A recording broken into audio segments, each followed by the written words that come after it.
In the land of Uz lived a man named Job. He was blameless and upright, a man who feared God and turned away from evil. Job was wealthy. He had 7 sons, 3 daughters, thousands of animals, and many servants. He was the greatest man among all the people of the East. But Job's story wasn't about wealth, it was about faith. One day, in the heavenly realm, Satan came before God. Have you considered my servant Job? There is no one like him on earth. Of course he worships you. You protected him and blessed him. But take everything away, and he'll curse you to your face. So God allowed Satan to test Job, but without harming his life.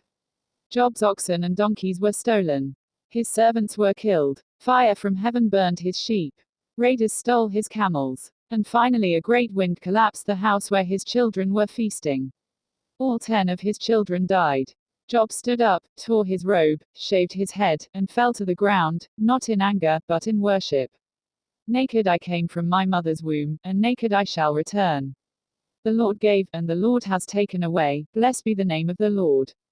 Job did not sin. He didn't blame God. But Satan returned, saying, strike his body, his health, and he will curse you. So God allowed it. Painful sores covered Job from head to toe. He sat among ashes, scraping himself with broken pottery. Even his wife said, are you still holding on to your integrity? Curse God and die. But Job replied, shall we accept good from God, and not trouble? 3 of Job's friends came to comfort him, Eliphaz, Bildad, and Zophar. At first they sat in silence for 7 days. Then, they spoke, and wrongly accused Job. They said he must have sinned to deserve such suffering. Job defended himself. He questioned. He cried out to God, begging for answers. Why was I even born? What have I done to deserve this? Then, God answered from a whirlwind. Who is this that darkens my counsel? Where were you when I laid the foundations of the earth? God reminded Job of his power, wisdom, and sovereignty. Job realized how small he was. I spoke of things I did not understand. I repent in dust and ashes.